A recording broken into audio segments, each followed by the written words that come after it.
What's going on, everybody, and welcome back to another video on the channel. And this video is going to be a little bit different. So I am going to be reacting to a SuperCarlinBrothers video. It's going to be wait, did Loki survive Thanos in Infinity War Marvel theory? Now, the SuperCarlinBrothers are a very big channel. They have over 2 million subscribers, I believe. So yeah, if you look here, yeah, they have 2.12 million subscribers, and this was just uploaded like as the day that I am recording this.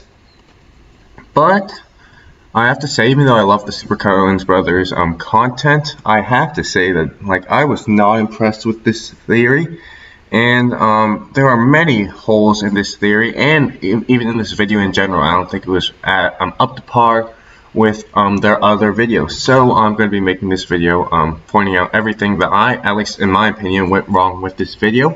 Remember, if you guys like these videos on the channel, be sure to like and subscribe, as it does help a lot. And yeah, let's just jump right into this. Okay, so they start the video by stating the questions that they have from the second episode, which I feel like is a good way to start the video. And also, yeah, they say that Tom Hiddleston and Owen Wilson have great chemistry, which I also agree. What did C20 see that was just so real? And why is Lady Loki bombing the timeline? And also, Lady Loki called it. But also... So, those are basically the questions. So, what is C23, I think, C? And also, why is Lady Loki bombing the timeline? But, Lady Loki, on that note, you made a video, yes, saying that Lady Loki was coming, but I feel like every theorist, on the internet said that she was coming, and you made your video, even months later than they did. So, I kind of don't feel like you called it, and if you even researched, for that video at all, you would have ran across all of these different theories saying that Lady Loki would be coming to Loki.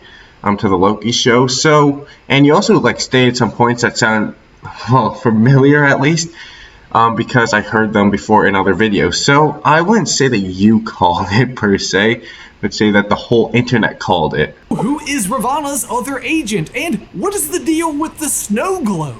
Or for that matter, the roller skate or the FDR pen? And perhaps most importantly, why did Loki one time win the Tour de France? I mean... So those are all the remaining questions that they have, aside from the Tour de France one. That just is a joke, for comedic purposes. But yeah, so those are the questions. Now, so first of all, here's the thing. I'm not gonna show you guys the whole video or anything like that. You can just go watch it on their channel. But the title is "Wait, did Loki survive Thanos in Infinity War?" And all the way up to maybe 12 minutes in. So yeah, for 12 minutes, he answers one of the questions, which is what's up with the roller skate and the jet ski or something like that. And I have to say that part is a little bit reachy for me. So first of all, he goes on to say that the set design is very reminiscent of the 80s on Earth, and so that they So the timekeepers or whatever must have thought that was the best timeline or best time period to base their whole thing around on Earth. But first of all, he specifically said that on Earth, it's just they don't cover a lot of different planets. We see that there are disturbances on Ego and Vormir later. So yeah, that really doesn't make sense. But I do agree that the set design is from the 80s, and then maybe that the timekeepers specifically like Earth, and then they also like that time period. Not that they like that time period from Earth, because there are multiple different other planets that they oversee. And then he goes on to say that Mobius, he said this it's confirmed, which it is confirmed, that he was based off some head of continuity screenwriter for Marvel or something like that.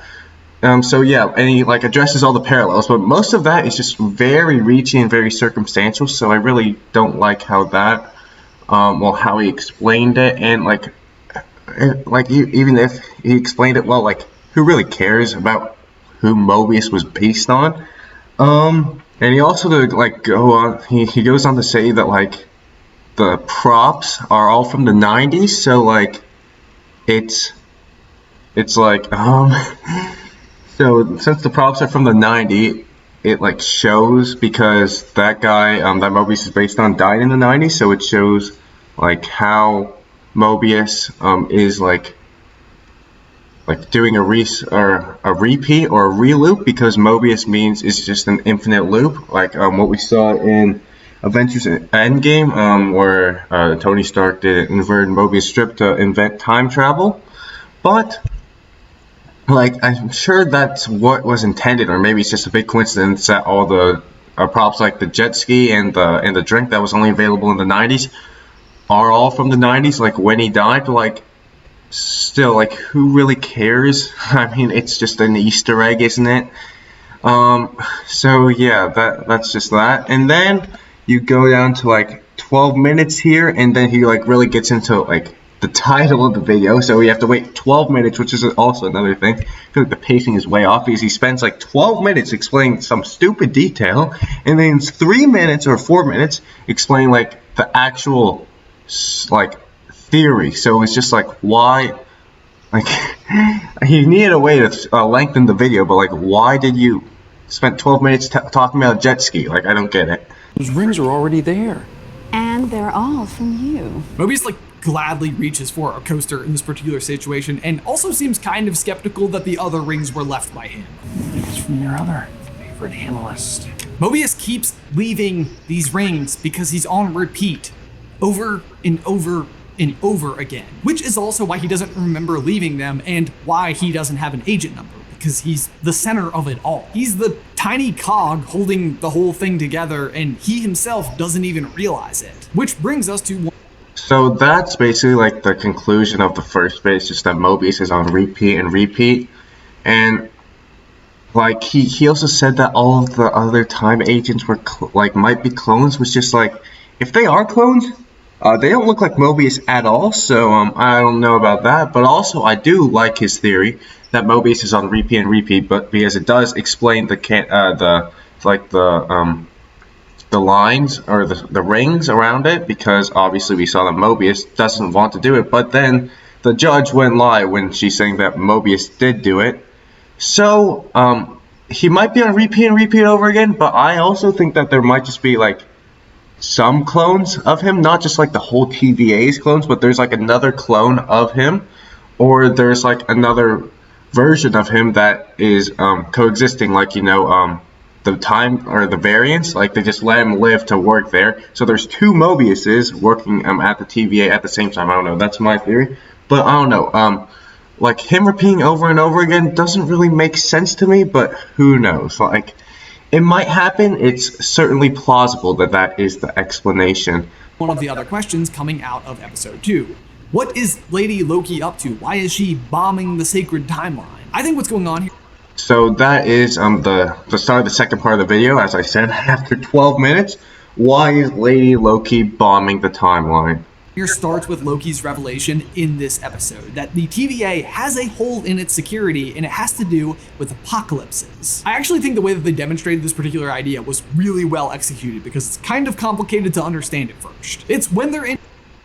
I don't think it's really that complicated, but yeah, I do like how they explained it. Like, it's show not tell. They showed Loki and Mobius going there in order to prove that their theory was correct. So we actually, the audience, get to visualize it. That, you know, in Pompeii, even though Loki created like a mass disruption, it didn't really affect this timeline, because they were all dead, so they couldn't like react to it further on in time, because they just die like a few seconds later. But here's where things get fun, because Loki has been a part of some apocalypses. Take, for example, the beginning of Infinity War, where Thanos kills him. An event that our Loki just watched happen at the TVA. But what happens after Loki is killed is an apocalypse. Power Stone is activated and everyone on board dies. So, first thing first, not everyone on board dies. So, I mean, so the Hulk did get sent away, so you could, and that would be like before Loki died. No, it would be after Loki died, but wait, shoot. No, I'm pretty sure it would be before Loki died. I don't really remember my Infinity War timelines, her timeline really well, because I saw it like a year ago or something. But it doesn't matter, because he was knocked out too. So like, even if Heimdall like transported him through the Bifrost off the ship before or after Loki died. It doesn't really matter because he was knocked out, so he wouldn't have saw it. But you know who would have saw it? Thor. Like, Thor cradles Loki's dead body and very much survives the destruction of the ship. Like, all the other Asgardians might not have, but Thor, Thor survived. He saw Loki die. He cradled him in his arms as the ship exploded, and Thanos and all the Black Order also got away. So, like, it wasn't an apocalyptic event because people survived. That is what Loki wants you to believe happened. Because, thanks to episode 2, we now have an explanation as to how Loki might have escaped here. Duplication casting entails recreating an exact facsimile of one's own body in its present circumstance, which acts as a true holographic mirror of its molecular structure. Remember that he said holographic mirror of the objective self, which means he is touched through. You can't touch him. Like, it's like literally one of the main points in Ragnarok, that he wasn't there because Thor threw a cup at him. Loki, in this situation, knows that he is about to be killed by Thanos. It is a really good opportunity to literally duplicate yourself. And it's also a great place to escape into time, because he's just discovered that apocalyptic situations are hard for the TVA to realize when something is out of whack. And this... Okay, many problems with this sentence. So first of all, this is not the main timeline Loki. This is a variant Loki of the main timeline Loki. So this Loki won't even live to the events of Infinity War because he's on a branch timeline, or he was on a branch timeline before the TVA before the TVA brought him in.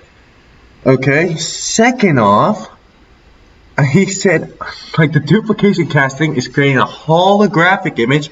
Remember, touch through, you can't touch him. So how would you even stated this as one of your points in your other Loki is alive video. So how is Thanos supposed to choke him out if he can't touch him? How's Thor supposed to cradle his body as he's dead, or as the ship's exploding, if he can't touch him? How is anyone supposed to touch Loki if you can't touch him? If he's a duplication, then you can't touch him.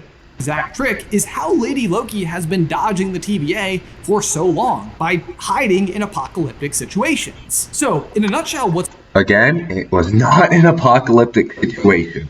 happening here is that when Loki lives up to the moment when he knows he is about to be killed, again, he won't live up to it because he's a timeline variant and won't follow the strict path of the original Loki. By Thanos, what he can do is duplication cast himself, meaning Thanos... Again, he can't duplication cast himself because he'll be touched through. And everyone else, including the TVA, would just think that he is dead because the ship then explodes. It's an apocalyptic situation. It's not. Thor survives. Really what's happening here is Loki is standing in the shadows somewhere, having duplicated himself, and can then exit the scene. And how is he going to exit an exploding spacecraft? I mean, if the ship explodes, I'm pretty sure Loki would explode with it, right? I mean, crazy. In order to ensure that nobody knows he's alive, changes his appearance. Something he can do.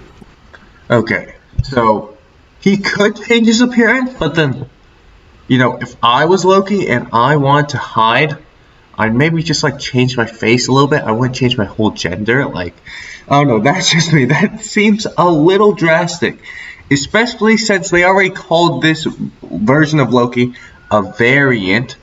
And if it was the main timeline Loki that survived, then it wouldn't be a variant. It would just be the main timeline Loki. So yeah, that doesn't really make sense at all, does it?